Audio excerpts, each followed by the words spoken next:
L'épouse de Umaru Sissoko Embalo, mise en examen au Portugal pour blanchiment d'argent. Dinicia Reis Embalo, c'est le nom de l'épouse de l'ex-président Umaru Embalo. Sissoko, elle est arrivée à Lisbonne ce week-end au Portugal, où elle a été arrêtée. Elle transportait dans son avion près de 5 millions d'euros en espèces et soupçonnée de contrebande et de blanchiment de capitaux. Elle est donc présentée devant le tribunal, ou du moins il y a une enquête qui est ouverte contre elle pour soupçon de contrebande et de blanchiment de capitaux.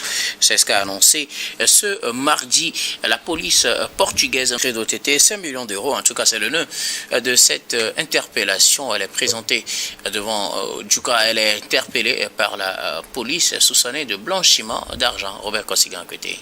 Oui, c'est vrai que Embalo et sa femme viennent de donner 5 millions d'euros gratuitement au Portugal parce que voilà, ils sont tombés sous le coup de la loi et puis les Blancs qui ont aujourd'hui économiquement souffrent un tout petit peu. 5 millions d'euros peut servir à payer quelques fonctionnaires portugais. Donc on va lui créer tout le problème de ce monde-là pour pouvoir confisquer cet argent.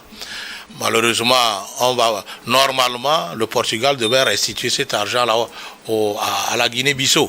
Si ce n'est pas fait, ah oui, normalement, puisque si on va aller dans le cas de enrichissement illicite, on devrait retourner cet argent. Maintenant, quand ça va se traiter peut-être sous le code de la douane, je ne sais pas quel sort sera réservé à cet argent. Mais moi, je dis, il serait plus mieux, et pour l'honneur du Portugal, qu'on retourne cet argent, si tant est qu'on dit de cet argent que ça vient du blanchiment d'argent. Maintenant, quand ça vient du blanchiment d'argent, ça c'est de l'argent sale.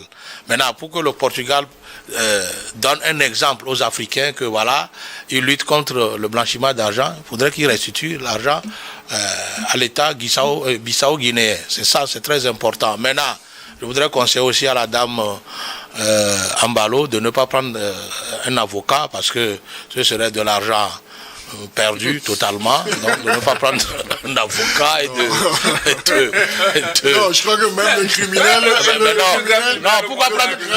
Si elle prend de l'argent, elle va donner encore de l'argent au Portugal. Or que le Portugal déjà saisit 5 millions. Si elle prend un avocat portugais, c'est perte d'argent. Si elle prend même un avocat africain, il faut payer ses honoraires. C'est de l'argent perdu parce que ce qui a été saisi là, on ne va pas donner. Pour vous, donc pour moi, déjà perdu. 5 millions, c'est déjà perdu. Mais il va falloir que le Portugal fasse amende honorable en retournant cet argent au gouvernement bissau-guinéen pour montrer que voilà, l'Occident n'aime pas l'argent sale. Merci beaucoup à vous, Robert Kossigan. Alors, Gabin Adjaro, l'épouse de l'ex-président Umaru Sissoko Embalo, est arrêtée au Portugal. Elle portait avec elle 5 millions d'euros en espèces. Oui, elle a été arrêtée avec un homme d'affaires proche d'Embalo Sissoko lui-même. Qui a été arrêté et puis relâché après. Oui, qui a été arrêté et puis relâché après. Vous savez, tout porte à croire que bon, ce qu'on lui reproche est vrai parce que déjà quand vous prenez le plan de vol qui normalement était déclaré comme un vol militaire et qui devait rallier, qui devait faire escale à Lisbonne avant de rallier Beja, mais par après on a constaté que bon, c'était pas véritablement le plan de vol, donc c'était une manière dolosive qu'elle a utilisée pour essayer de brouiller les pistes de cette fois-là, puisqu'elle savait très bien que bon, quand vous circulez avec autant d'argent, les Européens ne badinent pas avec cela. Donc, elle savait très bien de quoi il s'agit.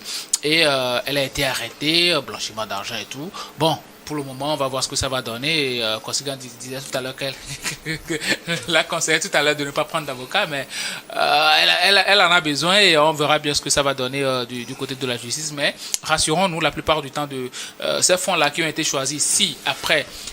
ça s'est avéré que ce sont les fonds qui ont été estorqués au Bissau-Guinéen. Forcément, ça sera restitué quand même au Bissau-Guinéen après quelques années dans les banques portugaises. Après que bon, les manières portugais puissent surfer là-dessus et puis ont eu des bénéfices là-dessus. Ça a toujours fonctionné comme ça. Donc, ce qui s'est passé, ça fait réfléchir. Mais moi, je ne suis pas étonné quand on sait très bien le rapport que nos dirigeants ont avec l'argent du public d'ailleurs, parce que déjà, Embalo Sissoko, quand il était venu au pouvoir, il a fait juste un mandat. Mais vous voyez déjà ce que sa femme transporte. Et ça, c'est ce que sa femme transporte. Hein. Imaginez ce qu'il y a dans les comptes au Panama, en Suisse, un peu partout, de gauche à droite. C'est beaucoup d'argent. Et la plupart du temps, on sait très bien que nos dirigeants sont beaucoup plus riches même que nos pays. Donc, à un moment donné, nous, Africains, on doit réfléchir par rapport au rapport de nos pays ou bien de nos dirigeants avec l'argent du pays. Parce que la plupart du temps même, on fait des prêts, on fait des emprunts au niveau des institutions de Bretton Woods et tout, ben après, on se rend compte que non seulement les projets ne sont pas exécutés, et puis on se retrouve avec des ministres qui sont milliardaires, des ministres qui sont des fonctionnaires qui sont payés peut-être à 3 millions, bien à 4 millions, qui deviennent des milliardaires tout d'un coup comme ça, des présidents qui ont des fortunes en un point fini, qui construisent des châteaux un peu partout. Nous devons véritablement réfléchir et savoir comment utiliser nos fonds. Voilà une première dame qui transporte 5 millions d'euros. Imaginez ce qui peut être sur les comptes des enfants d'Embalo et Embalo lui-même, ce qu'il peut brasser comme fonds. Donc à un moment donné, c'est inquiétant, cette façon-là de gérer nos républiques. Bon, vivement que lumière soit faite. Je ne vais pas condamner la dame avant le début du procès. Vivement que lumière soit faite autour de cette affaire-là pour qu'on sache réellement ce qu'il en est. Parce qu'à un moment donné, quand ton mari est président, toi aussi tu peux faire des affaires quand même dans ton pays. Donc, peut-être, elle a eu à faire des affaires, et puis bon, ce sont les bénéfices, puisqu'elle est en train de fuir le pays, donc ce sont les bénéfices qu'elle a pris avec elle. Bon, on ne sait jamais. On va voir ce que son avocat va dire pour sa défense. Est-ce que la justice va prendre comme décision? Consignant voudrait qu'elle ne prenne pas d'avocat, mais forcément, elle prendra d'avocat. Est-ce qu'il ne faut pas aussi patienter de voir l'aboutissement de cette procédure d'abord? Parce que ça, c'est des soupçons de blanchiment d'argent. Il se peut qu'à la fin, ce ne soit pas avéré, puisque, bon, les gens peuvent avoir aussi 5 millions d'euros.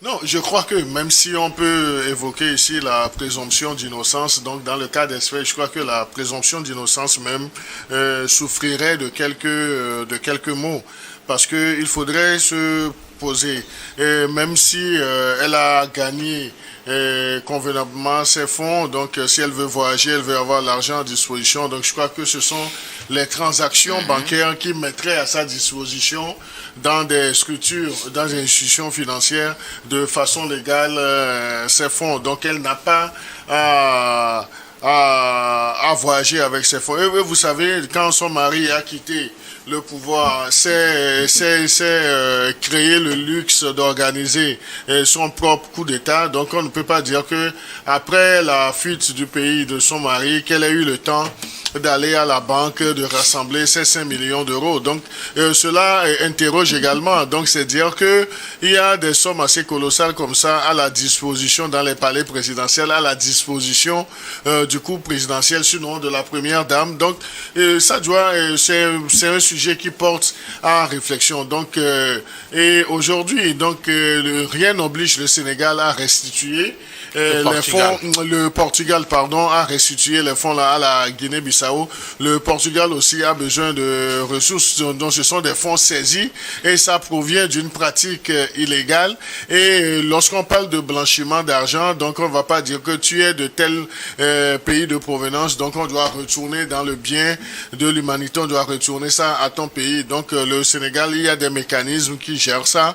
Donc le Portugal, donc on ne peut pas également donner du crédit à l'ex-première dame pour essayer de soulager ses peines. Elle est en infraction. Je crois que la loi doit s'appliquer dans toute son intégralité à elle. Parce qu'il n'y a pas d'excuse. Il n'y a pas d'excuse qu'on puisse voir que les 10 000 euros qui sont autorisés, qu'on puisse voyager avec 5 millions d'euros. Donc on va se demander même quelle activité commerciale elle faisait au temps de son mari pour avoir assez de fonds à disposition dans sa maison pour mettre ça dans une valise pour voyager. Donc, c'est qu'il y a quelque part la corruption, il y a quelque part le vol, il y a quelque part des soupçons d'enrichissement illicite. Peut-être qu'elle a voyagé avec les fonds là pour financer l'exil de son mari, mais là, c'est la provenance de ces fonds